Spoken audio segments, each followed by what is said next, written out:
Notre invité ce soir, il s'agit de Safwat Ibrahit. Il est l'ambassadeur de la Palestine au Sénégal. Avant d'entrer dans le vif du sujet, son Excellence, j'ai vu que l'élément sur la Ziyara à Louga vous intéresse.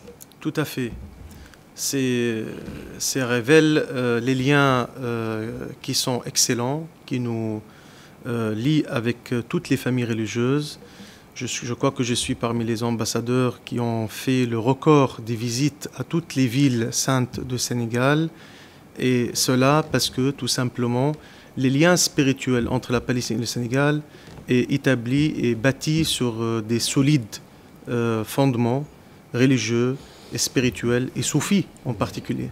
On reviendra justement sur la position du Sénégal, sur ce qui s'est passé, l'actualité. On le sait, le président américain Donald Trump a décidé de considérer Jérusalem comme étant la capitale de l'État d'Israël. Cela vous inspire quoi comme commentaire? Tout d'abord, avant de dire pourquoi c'était des propos provocateurs, irresponsables et illégaux, il faut comprendre que Jérusalem, pour les Palestiniens, occupe la place centrale de leur cause et se place effectivement dans la première revendication de cette lutte qui a duré depuis 100 ans. C'est le cœur culturel de la Palestine, sans parler évidemment de ce qui s'est passé avant l'occupation israélienne en 1948. Cette ville était ouverte à tous les croyants, une ville multiconfessionnelle où l'héritage palestinien était préservé depuis le calife Omar ibn Khattab jusqu'à aujourd'hui. Maintenant, ce qui s'est passé, c'est tout simplement que M. Trump est en train de saper le droit international, les résolutions onusiennes en la matière, la sécurité, l'intérêt et même la réputation américaine qui est aujourd'hui mise en cause. Tout ça parce qu'il a voulu faire plaisir évidemment à cette alliance aveugle à l'État d'Israël et puis se priver de ce rôle de parrain de processus qui est déjà en panne. Mais est-ce que vous devrez être surpris, d'autant que lui-même, Donald Trump, quand même, avait fait l'annonce pendant la campagne électorale, donc il vient de concrétiser une promesse de campagne? Comme tous les autres présidents, ses prédécesseurs ont tous essayé de séduire l'électorat évangélique alliés principaux à Israël, avec les groupes de pression pro-israélienne au sol américain. Mais lui, il a quand même osé de franchir cette ligne rouge. Oui, il est passé à l'acte. Il est passé à l'acte. Je crois qu'il est convaincu sur le point de vue, sur le plan doctrinal. Il le fait par conviction. Pour lui, la Palestine n'existe pas. Le droit international n'a aucun sens.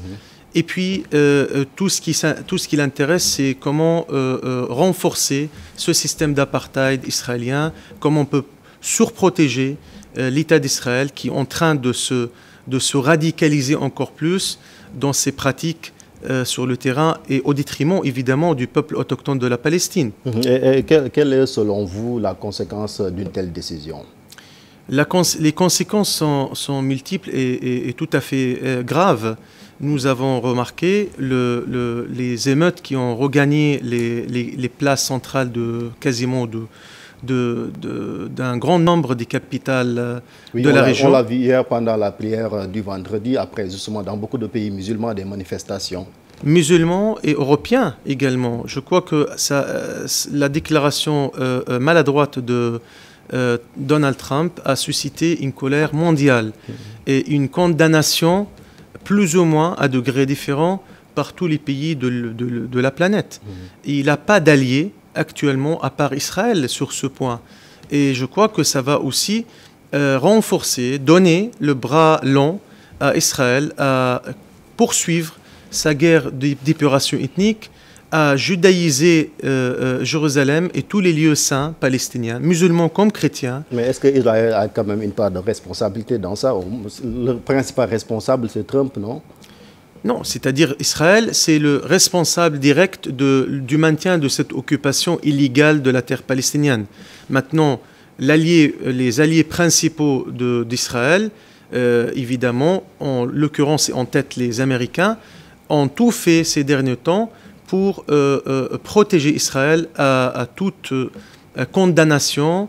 Nous avons innombré les vétos américains. Ils sont au-delà de 42 vétos américains afin d'avorter tout projet national palestinien et toujours contrer le droit inaliénable du peuple palestinien. Avant de revenir sur les réactions internationales, j'aimerais bien savoir les actions que l'autorité palestinienne compte mener pour pousser les États-Unis à revenir sur cette décision. Le président palestinien, Mahmoud Abbas, il a réagi donc, en premier en disant que ses propos n'enlèvent en rien la réalité vécue et la légitimité revendiquée du peuple palestinien sur la ville occupée de Jérusalem. Il a dit que les déclarations de M. Trump n'ont aucun sens juridique, éthique, et puis il a responsabilisé. Et d'ailleurs, le vice-président américain n'est pas la bienvenue en Palestine. Il ne sera pas reçu par l'autorité palestinienne en premier signe de refus de cet alignement aveugle de la politique américaine de M. Trump. Maintenant, bien sûr, on appelle, on appelle également, et en même temps, à une réunion fédératrice à tous les éléments, à toutes les fractions palestiniennes. Demain, nous avons une échéance très importante afin de compléter les tableaux de cette réconciliation interpalestinienne à Gaza avec la bonne nouvelle du retour normal à un gouvernement d'entente nationale. Je crois que toutes les parties Est-ce que c'est possible parce que cette division quand même au sein des populations palestiniennes quand même a poussé Israël peut-être à agir ainsi, soutenu par les États-Unis? Est-ce que maintenant les frères, vous, entre frères, vous allez quand même unir vos forces face à cette situation? C'est une réponse tout à fait naturelle. Les Palestiniens n'ont pas d'autre issue que leur unité. Et par cette unité, nous serons plus capables et forts à faire face à cette occupation et à cet alignement américain. Mais n'oublions pas que c'est un monde arabe qui nous entoure assez meurtri, assez déchiré. Donc c'est le reflet également de cette déchirure interarabe. La Oumma islamique est aussi affaiblie par ces querelles fratricides. Donc nous payons la peau cassée. Mais cela n'empêche pas que le peuple palestinien est assez... Donc le contexte est un peu difficile pour vous face à cette situation que vous venez de décrire. Nous avons l'habitude de subir des injustices depuis 100 ans, depuis la promesse maudite de Balfour, la Grande-Bretagne, par laquelle la Grande-Bretagne s'est engagée à favoriser un foyer national juif en Palestine, au détriment du peuple autochtone palestinien, jusqu'à cette promesse de Trump, donc 100 ans après, en 2017, nous avons une nouvelle promesse à offrir Jérusalem, ville palestinienne occupée, à un pays qui n'appartient pas, à un pays qui ne mérite pas. Et le Conseil de sécurité, hors de toute négociation. Le Conseil de sécurité des Nations Unies qui s'est réuni hier en urgence avec le Sénégal comme membre non permanent de ce Conseil de sécurité. Qu'attendez-vous justement de cette instance des Nations Unies? Nous attendons de tous les pays membres du Conseil de sécurité, au-delà du Conseil de sécurité, deux choses. D'abord, de reconnaître immédiatement l'État de Palestine, ceux qui n'ont pas reconnu, à reconnaître l'État de Palestine dans les frontières délimitées internationalement, reconnues internationalement. Ça peut être une manière de réajuster un petit peu ce déséquilibre. Et ça peut être une bonne réponse face à Trump et à Netanyahou. En même temps, ceux qui ont reconnu Israël, il est temps aussi de faire une déclaration à limiter leur reconnaissance aussi à cette frontière que Israël essaye de saper, dépasser, et en même temps rappeler Israël qu'il y a des sanctions à imposer au cas où elle bafoue encore le droit international. En tout cas, l'année dernière, le Sénégal a pris position face justement à cette colonisation. Pour cette fois-ci, quelle est selon vous la position officielle du Sénégal? Est-ce que le gouvernement du Sénégal vous a saisi?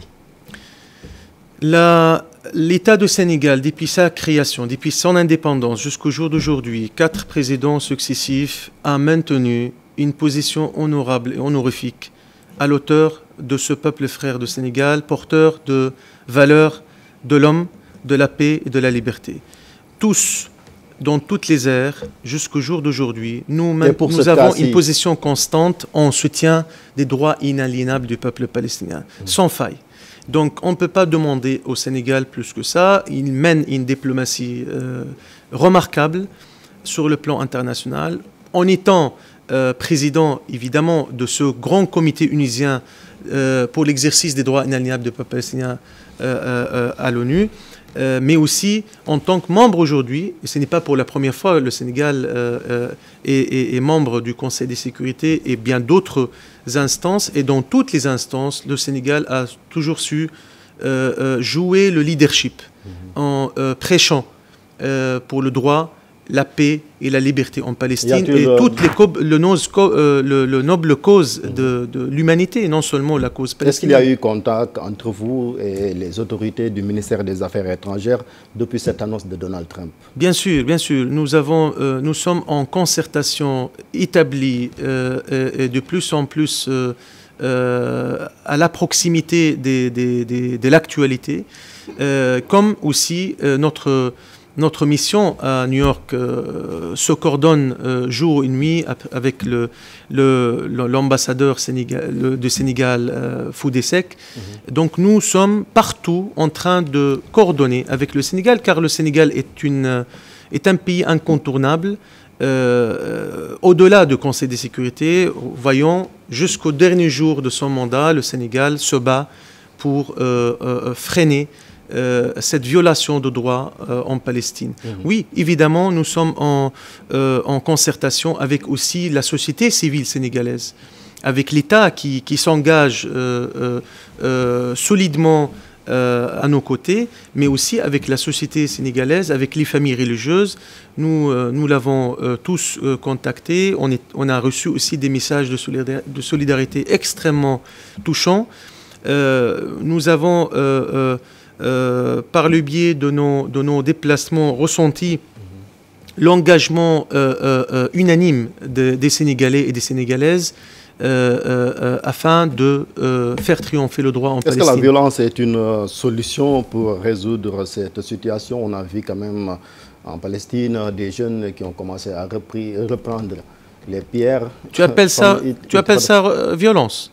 Moi, j'appelle ça une manière de révolte tout à fait légitime. Mais en face, quand même, c'est un peu disproportionné, d'autant qu'en face, ça a été toujours, des soldats depuis toujours. Qu'est-ce que tu veux que les Palestiniens fassent? Ils applaudissent, ils jettent les fleurs aux blindés israéliens, ils saluent la présence de ces colons qui squattent leurs terres et spolient leurs ressources. Évidemment, la cause principale de tout ce cercle infernal de violence, ça a été dit par des hauts responsables onusiens même, c'est le maintien de cette occupation israélienne. Finissons avec et tout ira bien. Dernière question, que faut-il faire pour que les deux peuples cohabitent pacifiquement dans cette localité?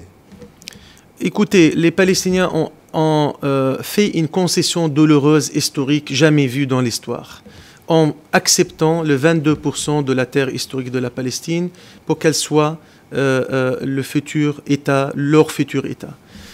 Avec le règlement juste des droits de la question des réfugiés palestiniens au retour vers leurs villes et villages d'origine.